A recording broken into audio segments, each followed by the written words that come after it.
கர்த்தருடைய பரிசுத்த நாமம் மகிமைப்படுவதாக. இந்த நாள் செய்திக்கு ஆதாரமாக நாம் வாசிக்க வேண்டிய வேத பகுதி பிரசங்கியின் புஸ்தகம் 10ஆம் அதிகாரம் 19வது வசனத்தை வாசியுங்கள். விருந்து சந்தோஷத்துக்கென்று செய்யப்படும், திராட்சரசம் ஜீவனுள்ளவரை களிப்பாக்கும், வனமோ எல்லாருக்கும் உதவும். சரி, கர்த்தருக்கு ஸ்தோத்திரம்.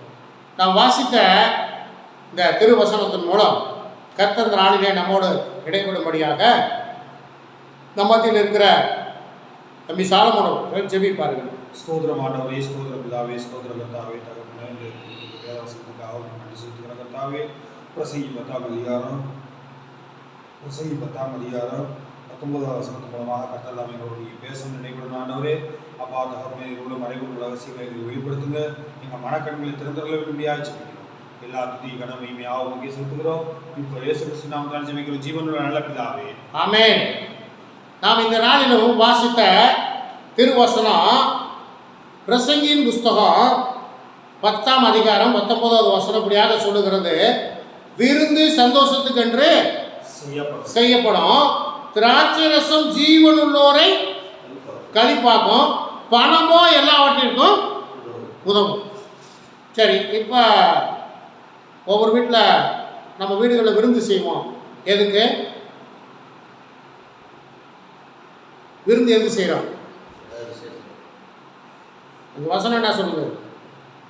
சந்தோஷத்துக்கென்று. சந்தோஷமா எல்லாரும் நம்ம குடும்பத்தால் சேர்ந்து சந்தோஷமா இருப்போம், நல்லா விருந்து செஞ்சு சாப்பிடணும், சந்தோஷத்துக்கென்று செய்கிறோம்.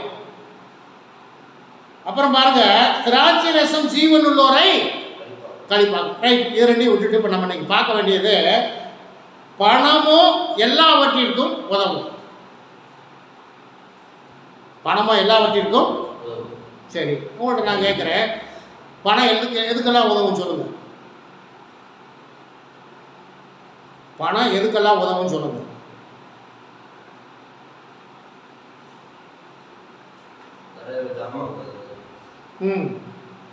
வீட்டு தேவை பொருள் வாங்க,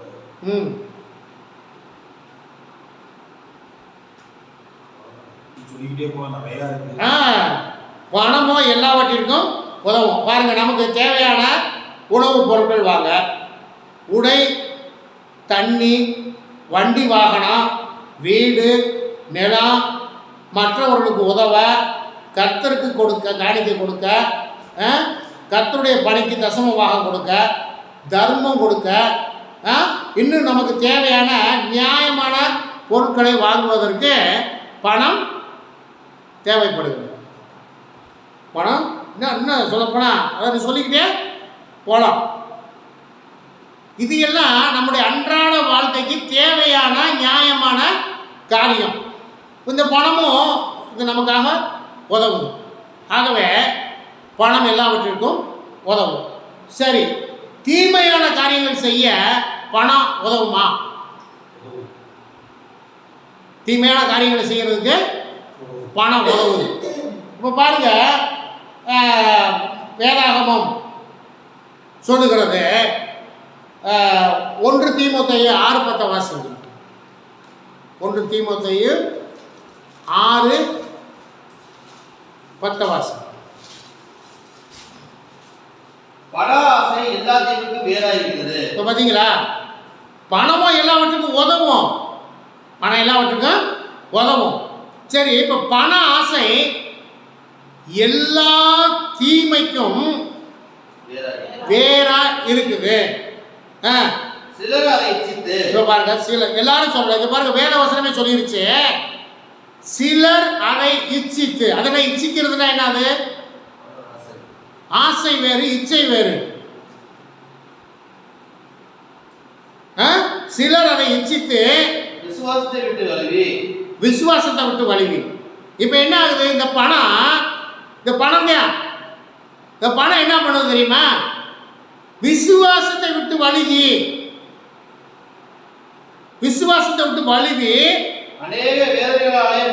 அநேக வேதனையினாலே தங்களை உருவ குத்தி கொண்டிருக்கிறார்கள். இப்போ பாருங்க, பார்த்தோம் என்ன பார்த்தோம்? உணவுப் பொருள் வாங்க பணம் வேணும், உடை வாங்க பணம் வேணும், தண்ணி வாங்குறதுக்கு பணம் வேணும்,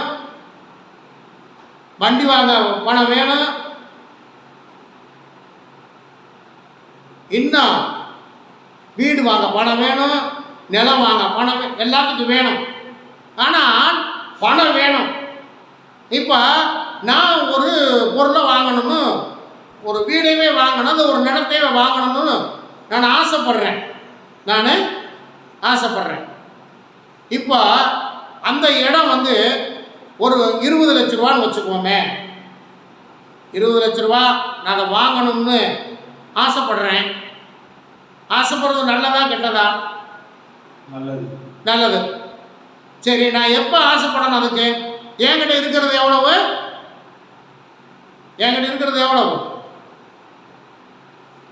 2 லட்சம். ஆனால் அந்த இடத்தினுடைய விலை எவ்வளவு? 20 லட்சம். நான் இப்போ ஆசைப்படலாமா? படலாமா? ஏன் இடம் வாங்கக்கூடாதா? எல்லா மனிதனுக்கும் ஆசை. இடம் வாங்கக்கூடாதா? வாங்கலாம். ஆனால் என்கிட்ட எவ்வளோ இருக்கு? 2 லட்சம் தான் இருக்குது. ஆனால் அதனுடைய இடத்துடைய வேல்யூஷன் எவ்வளவு? 20 லட்சம். சரி, இப்போ நான் என்ன பண்ணுறேன்? ஒரு 18 லட்ச ரூபாய் கடனை வாங்கி அந்த இடத்த நான் வாங்குறேன்னு வச்சுக்கோமே. 20 லட்ச ரூபா வாங்கி அந்த இடத்த வாங்குறேன்னு வச்சுக்கோமே. இப்போ கடை எனக்கு எவ்வளோ இருக்குது? 18 லட்சம். இந்த 18 லட்ச ரூபாய் கட்டுறதுக்கு என்கிட்ட நிர்வாகம் இருக்கா? சரி, நிர்வாகம் இல்லை, என்னுடைய வருமானம் குறைவு. இப்போ இந்த கடனை கட்டியே ஆகணும். இடத்த வாங்கியாச்சு, கடனை கட்டியே ஆகணும். இப்போ நான் என்ன பண்ணணும்? அடுத்து நான் கர்த்தருடைய பிள்ளை, நான் விசுவாசத்தில் இருக்கிறேன். நான் விசுவாசத்தை கடனை வாங்கி இடத்த வாங்கிட்டேன். இந்த விசுவாசம் நல்ல விசுவாசமா? இந்த விசுவாசம் நல்ல விசுவாசமா? சரி, வாங்கிட்டேன். இப்போ கடனை கட்டணும். கடனில் மாட்டிக்கிட்டேன். கடனை கட்டணும். வருமானம் போதலை. நான் சம்பாதிக்கிற வருமானம் எனக்கு பத்தலைன்னு சொல்லணும்னா நான் இப்போ அடுத்து என்ன பண்ணுவேன்? சொல்லுங்க.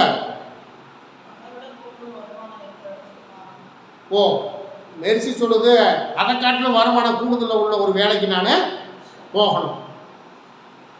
சரி, அதுவும் பத்தலை. கடனை கட்டணும். கடனாளி நெருக்கிறேன். என்ன பண்ணணும்? அடுத்து என்ன பண்ணுவோம்?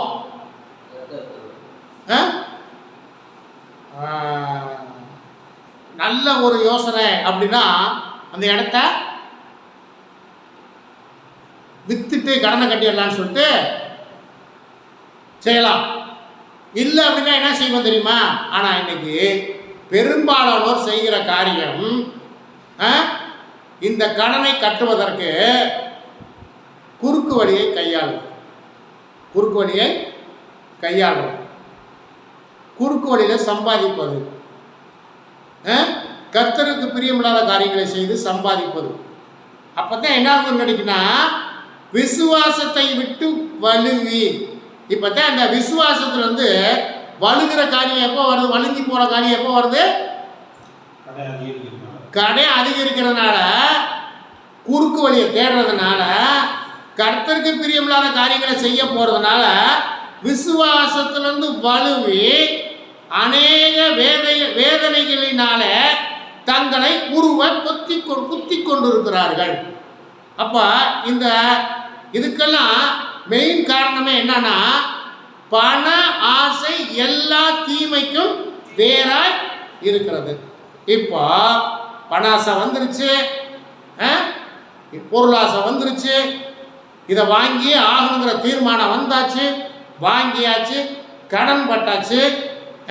இப்போ கடனை கட்டுறதுக்கு குறுக்கு வழியை கையாண்டாச்சு. இப்போ குறுக்கு வழியை கையாண்டானோன்னே கர்த்தர் மேலே வச்சிருந்த விசுவாசம் போயிருச்சு. அடுத்து சமாதானம் போயிருச்சு, சந்தோஷம் போயிருச்சு, வேத வாசிப்பு போயிருச்சு, ஜெபம் பண்ணுறது போயிருச்சு. அதனால தான் எங்கள் வேத வசனம் சொல்லுது, பண ஆசை எல்லா தீமைக்கும் வேறாக இருக்கிறது. இப்போ நம்ம இருக்கிற நேரம் வரைக்கும் தீமையான காரியம், பணத்தின் நிமித்தம் தீமையான காரியங்களை மட்டும்தான் பார்க்க போகிறோம். நன்மையான காரியம் இருக்குது, அடுத்த வாரம் பார்க்கலாம். நேரம் இருக்கிற வரைக்கும் பார்க்க போகிறோம். இதே 6 வாசிங்க. இதே இதில் போதும் என்கிற மனதுடனே கூடிய தேவபக்தியே மிகுந்த ஆதாயம். அப்போ கர்த்தருடைய பிள்ளைகளாகி நமக்கு ஆண்டவர் ஒரு ஆலோசனை சொல்லுகிறார், பவுல் மூலமாக சொல்லுகிறார். என்ன சொல்றாரு? போதும் என்கிற மனதுடனே கூடிய தேவபக்தியே மிகுந்த ஆதாயம். அப்போ போதும் என்கிற மனம் நமக்குள்ள வந்துருச்சுனாவே நமக்குள்ள என்ன இருக்கும்? என்ன இருக்கும்? தேவபக்தி இருக்கும். கடன் பட்டுட்டீங்கன்னா, சமாதானமும் சந்தோஷமும் போயிருச்சுன்னா என்ன இருக்காது? இந்த காரியம் இருக்காது. போதும் என்கிற மனதுடைய கூடிய தேவபக்தி இருக்காது. மிகுந்த ஆதாயம், அதுதான் மிகுந்த ஆதாயம். கர்த்தருக்கு ஸ்தோத்திரம். வாசிங்க. அதுல 6:9 வாசிங்க. ஐஸ்வரியவான்களாக விரும்புகிறவர்கள் எதுல மாட்டுவாங்க? முதல்ல எதுல மாட்டுவாங்க? சோதனையில, கண்ணியில, மனுஷரை கேட்டிலும் அழிவிலும் அமர்த்துகிற மதிகேடும் இச்சைகளிலும் விழுகிறார்கள். பலவிதமான இச்சைகளிலே விழுகிறார்கள். பார்த்தீங்களா? அப்ப இந்த குறுக்கு வழி ஆசை வந்துருச்சுன்னு வச்சுக்கோமே, பண ஆசை பொருளாசை வந்துருச்சுன்னா வச்சுக்கோமே, எல்லா குறுக்கு வழியையும் கையாள வேண்டியது வரும். கர்த்தருக்கு ஸ்தோத்திரம். பாருங்க, ஒரு முறை நாங்கள் ஆத்தூர் என்கிற அந்த ஊருக்கு நாங்கள் ஊழியத்துக்கு போயிருந்தோம். இப்போ போயிருக்கிற பொழுது அப்படி சுவிசேஷம் சொல்லிக்கொண்டே போய்கிட்டு இருக்கும்போது ஒரு சகோதரர் வந்தார். நீங்கள் எங்கேருந்து வந்திருக்கீங்கன்னு கேட்டார். திண்டுக்கல்லேருந்து வந்திருக்கிறோம், கர்த்தருடைய சுவிசேஷத்தை அறிவிக்கும்படியாக வந்திருக்கிறோம் என்று சொல்லுகிற பொழுது அவர் ஒரு காணிக்கையை கொடுக்குறார். இந்த காணிக்கையை வச்சுருக்கேன். சரி, நானும் வாங்கிட்டேன். சரி, இந்த காணிக்கையை கொண்டு வந்து இதுக்கு தலைமையேற்று நடத்துகிற அந்த சகோதரன்கிட்ட நான் அந்த காணிக்கையை கொடுக்குறேன்.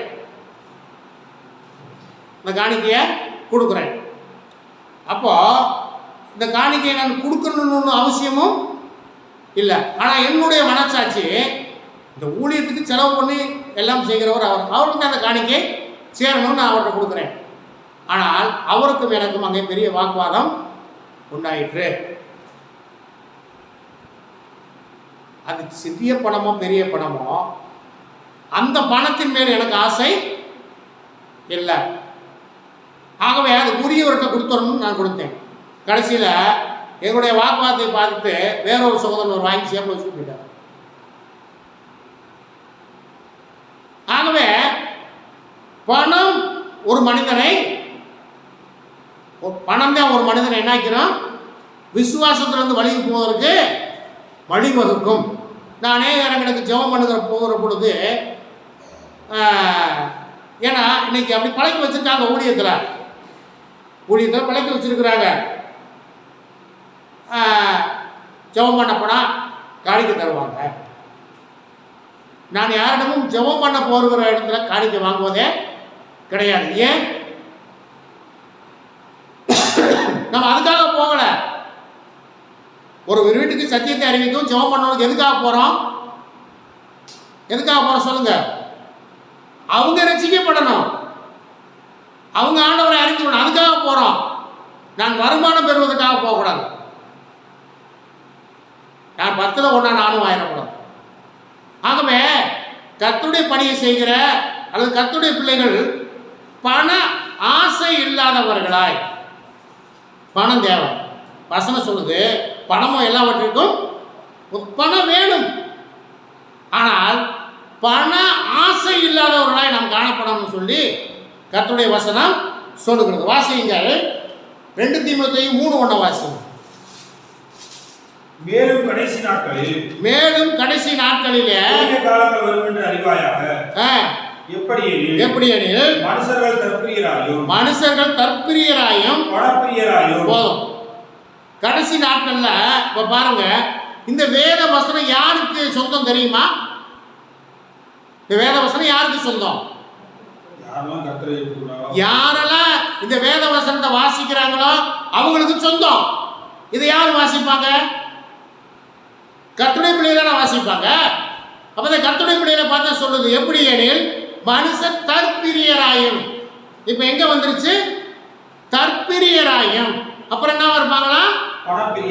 பணப்பிரியராயும் வீம்புக்காரராயும். அதை அடுக்கிக்கிட்டே போகுது அப்படியே. இப்ப கர்த்தருடைய பிள்ளைகளுக்கு பணப்பிரியராயிட்டாங்க எல்லாருமே. பணம் இருந்தால் எதையும் செய்து விடலாம். ஏன்னு சொன்னால் உலகத்தில் பழமொழி சொல்லுவார்கள், பணம் என்ன செய்யுமாமா? பணம் 10 செய்யும். நான் சொல்றேன் பணம் 11 செய்யும். அது என்னங்க பணம் 10 செய்யும்னா என்னது?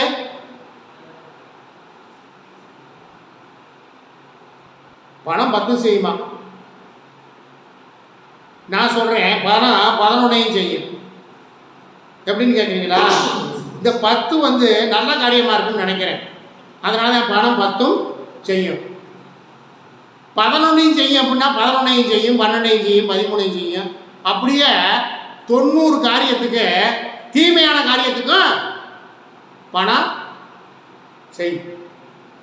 உலகத்தில் சொல்ற பழமொழி பணம் 10 செய்யும். நான் சொல்றேன் பணம் 10 செய்யும், அப்புறம் அதை தொடர்ந்து தீமையான காரியம் 90 செய்யும். கர்த்தருக்கு ஸ்தோத்திரம். அப்புறம் பாருங்க, ஒரு பழமொழி சொல்லுவாங்க, பணம் பாதாளம் வரைக்கும் பாயும்.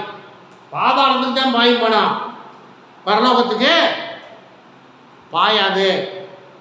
ஆகவே எல்லாருக்கும் பணம் வேணும் இல்லைன்னு நான் சொல்லலை. எல்லாத்துக்குமே பணம் வேணும். எல்லாத்துக்குமே பணம் வேணும். கர்த்தர் நமக்கு அவனுக்கு உள்ள அளவை நிர்ணயம் பண்ணி வச்சிருக்கிறாரு. நமக்கு எல்லாத்துக்கும் ஒரு அளவை வச்சிருக்கிறாரு. கர்த்தர் அதன்படி அளப்பார் நமக்கு. ஆகவே கர்த்தருக்கு ஸ்தோத்திரம். அப்புறம் சொல்லுவாங்க பணம் பந்தியில குணம் குப்பையில. இப்ப இங்க பணம் ஜெயிக்குதா குணம் ஜெயிக்குதா? ஆனால் குணம் ஜெயிக்கணும். நான் ஒரு வீட்டுக்கு போறேன், ஒரு ஏழையான வீட்டுக்கு போகிறேன் என்றால் என்னுடைய மனம் எப்படி இருக்கணும்? என்னுடைய மனம் அவர்களை கவர்கிறதாக இருக்கணும், அவர்களை சஞ்சலப்படுத்துகிறதாக இருக்கக்கூடாது. ஆகவே இதில் கவனமாய் இருக்கும்படி கர்த்தருடைய நாமத்தினால கேட்டுக்கொள்கிறேன். கர்த்தர் ஸ்தோத்திரம். மார்க்கு 14:11 வாசிங்க. மார்க்கு 14:11.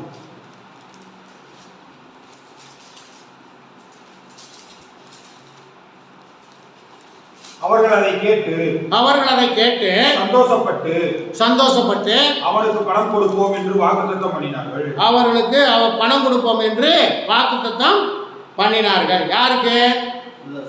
யூதாஸ் காரியத்துக்கு. பணம் இயேசுவை காட்டி கொடுப்பதற்கு இந்த பணம் தேவைப்பட்டது. பாருங்க, யூதாஸ் காரியத்துக்கு பணத்தை வாங்கி கொண்டு இயேசு கிறிஸ்துவை காட்டி கொடுத்தார்.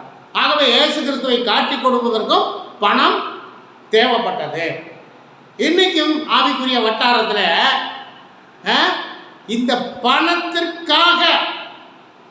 பணத்திற்காக இயேசு கிறிஸ்துவை விட்டு அநேகர் ஓடி போவதற்கு இந்த பணத்தின் மேலே ஆசை கொண்டவர்களாய் அநேகர் காணப்படுகிறார்கள். கர்த்தருக்கு ஸ்தோத்திரம். வாசிங்கள் அப்போஸ்தலர்கள் 8:20 வாசிங்க. அப்போஸ்தலர் நடவடிக்கைகள் 8:20 வாசிங்க. பேதுரு அவனை நோக்கி தேவனுடைய வரத்தை பணத்தினாலே சம்பாதித்துக் கொள்ளலாம் என்று நீ நினைத்தபடியால் உன் பணம் உன்னோட கூட நாசமாய் போகிறது. இங்க ஒரு மாய வித்தக்காரன் இருந்தான். அவன் என்ன நினைச்சான், பேதுரு மற்றவங்க மேல அப்படியே கை வச்சு ஜெபம் பண்ணும் போது பரிசுத்த ஆவி அபிஷேகத்தை பெற்ற பொழுது இந்த மாய வித்தக்காரன் போய் பேதுருட்ட கூடிய பணத்தை கொடுத்து இந்த வரம் எனக்கு வேணும்னு சொல்லிட்டு பணத்தை கொடுத்து வரத்தை பெற்றுக்கொள்ளலாம் என்று அந்த மாய வித்தக்காரன் விரும்பினான். ஆனால் பேதுரு என்ன சொன்னாரு, உன்னுடைய பணம் உன்னோட. அப்ப பணம் ஒரு பழமொழி தெரியுமா, பணம் என்றால் வேணும் கூட வாயை திறக்குமா, பணம்னு சொன்னா உணவு கூட வாயை திறக்கும். அப்படி இருக்கக்கூடாது. பணத்தின் மேல ஆவல் கொண்டே இருக்கக்கூடாது. எப்பவுமே நீங்க பணத்தின் மேல் ஆவல் கொள்ளாமல் நீங்கள் உள்ளது போதும் என்கிற மனத்துடனே நீங்க உங்களுடைய வாழ்க்கையை நீங்கள் அமைத்து அப்படியே சீரா போய்கிட்டே இருங்க. உங்களுக்கு தேவையானது எல்லாவற்றையும் கர்த்தர் அவர் அளக்கிற அளவின்படி உங்களுக்கு கொடுப்பார். கர்த்தர் ஸ்தோத்திரம். வாசியுங்கள் லூக்காளுகிற சுவிசேஷம் 28:5 வாசிங்க. லூக்காளுகிற சுவிசேஷம் 28:5. 22:5. அவர்கள் சந்தோஷப்பட்டு அவனுக்கு பணம் கொடுக்க உடன்பட்டார்கள். அதே காரியம் தான். இயேசுவை காட்டி கொடுப்பதற்கும் பணம் தேவைப்பட்டது. கர்த்தர் ஸ்தோத்திரம். பாருங்க, இப்படியாக பணம் அநேக தீமையான காரியத்துக்கு தேவைப்படுகிறது. இன்னும் நிறையா சொல்லிக்கொண்டே போகலாம்.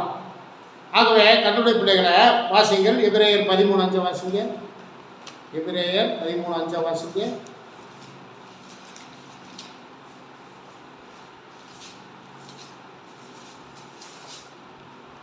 நீங்கள் பண ஆசை இல்லாதவர்களாய் நடந்து உங்களுக்கு இருக்கிறவைகள் போதும் என்று எண்ணுங்கள். நான் உன்னை விட்டு விலகுவதும் இல்லை, நான் உன்னை கைவிடுவதும் இல்லை என்று அவர் சொல்லி இருக்கிறாரே. ஆகவே பண ஆசை இல்லாதவர்களாய் நடந்து, இப்ப பண ஆசை இல்லாதவர்களாய் நடக்கிறது. அது என்ன நடக்கிறதுனா என்னது? பண ஆசை. அதான் வேற சொல்லுது, பணமும் எல்லாவற்றுக்கும் உதவும்னு சொல்லிட்டு பணம் சொல்லிடுச்சு. ஆனால் நீங்கள் சதா காலமும் மற்றவர்களை பார்க்காதீங்க, மற்றவர்கள் நம்மளை இப்படி பேசுகிறாங்களேன்னு பார்க்காதீங்க.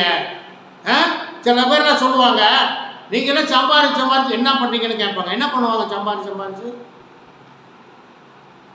சில பேர் கேட்பாங்க, நீங்கள் சம்பாரிச்சு என்ன பண்ணுறீங்க? என்ன பண்ணுறோன்னு நமக்கு தானே தெரியாது. என்ன செலவு இருக்கிறதுன்னு நமக்கு தானே தெரியும். ஆகவே இதே வேத வசனம் தான் சொல்லுது, சேமிப்பு தேவை. கடந்த வாரத்தில் நம்ம நீதிமொழிகளில் பார்த்தோம், எறும்பினிடத்தில் போய் கற்றுக்கொள். கோடை காலத்தில் அது சேர்த்து வைக்கும், மழை காலத்தில் அதை பயன்படும். அப்போ சேர்த்தும் வைக்கணும், மற்றவர்களுக்கும் உதவணும்.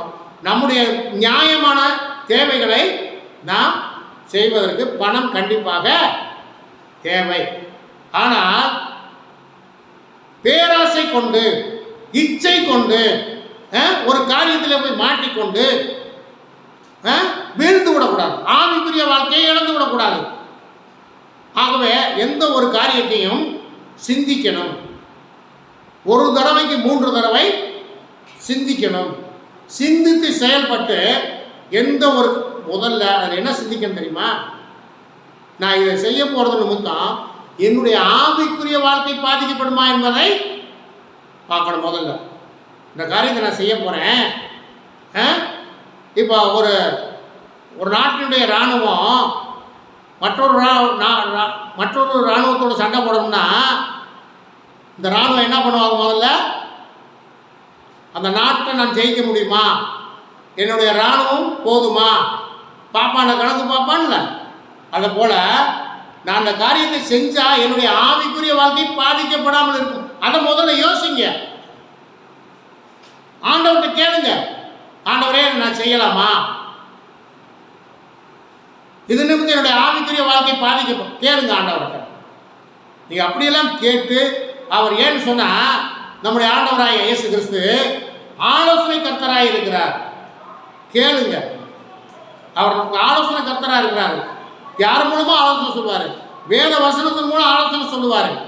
கேளுங்க, நமக்கு என்னது தேவை என்று நம்முடைய பரமபிதா, நமக்கு என்னது தேவை என்று பரமபிதா நீங்க கேட்கறதுக்கு முன்னே அறிஞ்சிருக்கிறாரு. ஆகவே வாழ்க்கையில முன்னேற்றம் இருக்கணும், வாழ்க்கையில சமாதானம் இருக்கணும், சந்தோஷம் இருக்கணும், எல்லாமே இருக்கணும். அதுக்கு பணம் மட்டுமே போதாது. பணம் தேவை, ஆனால் பணம் மட்டுமே போதாது. நீங்க பணத்தின் மேல் பேராசை கொண்டவர்களாய், இச்சை கொண்டவர்களாய் காணப்படாமல் நம்முடைய வருமானத்துக்கு தகுந்தாற் போல் நம்முடைய வாழ்க்கையை அமைத்து நீங்கள் சீராய் அதன் வழியிலே ஓடுங்கள். கர்த்தர் நம்மை ஆசீர்வதித்து அவருக்குள் நிலைத்திருக்கும்படியாகவும் அவருடைய வருகைக்கு ஆயத்தப்படும்படியாகவும் கர்த்தர் நம்மை வழி நடத்தி சொல்வார். ஒரு காரியத்தை சொல்கிறேன், வருகிற சனிக்கிழமை இங்கே வருகிற அந்த ஐயா நம்பு நாராயணன் ஐயா அவர்கள் ஒரு காரியத்தை சொன்னாங்க. பழைய ஏற்பாட்டின் காலத்தில் யோபுவை ஆண்டவர் எப்படி, பிசாசானவன் எப்படி சோதித்தான்? யோபுவை பிசாசானவன் எப்படி சோதித்தான்? இருக்கிற எல்லாத்தையுமே எடுத்தான். புதிய ஏற்பாட்டில் ஒரு காரியம் நடக்கு தெரியுமா? புதிய ஏற்பாட்டில் அன்னைக்கு எடுத்து சோதிச்சான்.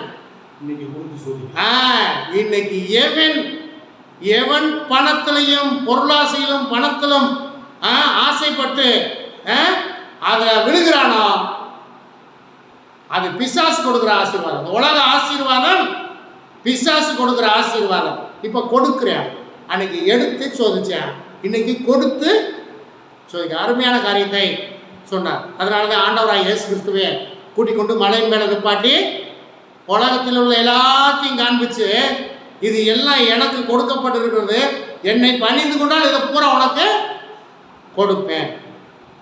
ஆனால் கர்த்தருடைய பிள்ளைகளுக்கு ஆண்டவர் அளவு வைத்திருக்கிறார். யாருக்கு எதை கொடுக்க வேண்டும் என்கிற ஒரு அளவு வைத்திருக்கிறார். அந்த அளவின்படி கொடுப்பார். ஆகவே எதை குறித்தும் இந்த வேத வசனம் எபிரேயர் 13:5 சொல்லுகிறது போல, நீங்கள் பண ஆசை இல்லாதவர்களாய், பணம் இல்லாதவர்கள் எழுதலை. என்ன எழுதியிருக்குது? நீங்கள் பணம் இல்லாதவர்களாக இருக்கணும்னு எழுதலை, பண ஆசை இல்லாதவர்களாய் நடந்து உங்களுக்கு இருக்கிறவைகள் போதும் என்று எண்ணுங்கள். தம்பி சாலமோன் இருக்காரு, வேலைக்கு போகிறதில்ல, அவர் செய்கிற வேலையில் 1000 ரூபா வருமானம் அப்படின்ட்டு இந்த 1000 ரூபா போதாதுன்னு சொல்லிட்டு இன்னும் ஒரு 6 நாள் இரவு 10 மணி வரைக்கும் ஒரு வேலையை பார்க்கணும். வேலை பார்த்தா என்ன ஆகும் தெரியுமா? உடம்பு கெட்டு போயிடும்.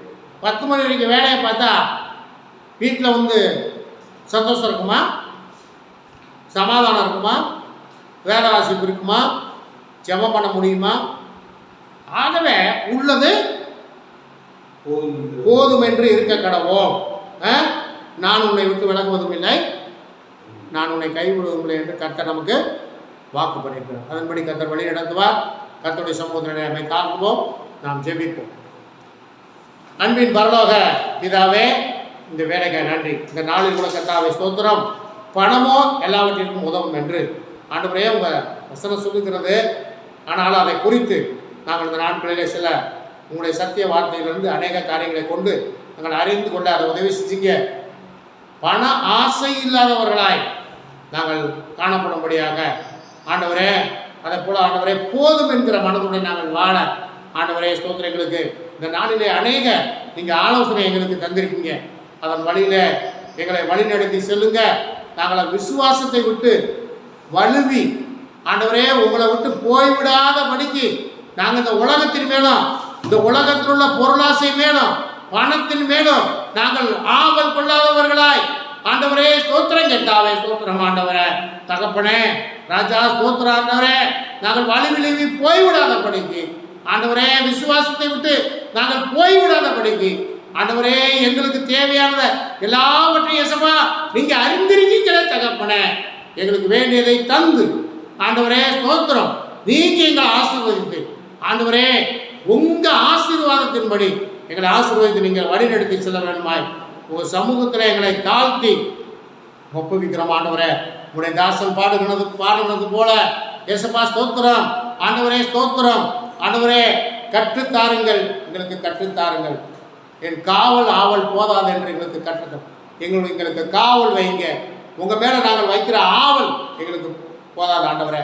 இன்னும் நாங்கள் உங்கள் மேலே ஆவல் வைக்கணும். இன்னும் எங்களுக்கு காவல் வைங்க. இன்னும் உங்களுக்கு பிரியமாய் சாட்சியாய் உண்மை உத்தமாய் வாழ்ந்து வருகைக்கு ஆயத்தப்பட எங்களுக்கு உதவி செய்யுங்க. எங்களை தாழ்த்தி ஒப்புவிக்கிறோம்.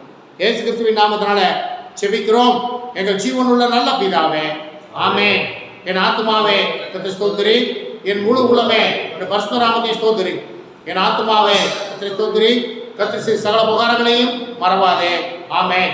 நம்முடைய பிதாவாகிய தேவனுடைய அன்பும் கர்த்தராகிய இயேசு கிறிஸ்துவின் கிருபையும் பரிசுத்த ஆவியாருடைய அந்யோன்யமும் கர்த்தரை தொழுது கொண்ட கர்த்தருடைய பிள்ளைகள் நம்மோடும் உலகத்தில் உள்ள எல்லா பரிசுத்தவான்களோடும் இன்றும் என்றும் சதா காலமும் நிலைத்திருப்பதாக, ஆமென். அல்லேலூயா அல்லேலூயா அல்லேலூயா. கர்த்தர் தாமே உங்கள் நிறைவே ஆசீர்வதிப்பாராக. கர்த்தர் ஸ்தோத்திரம்.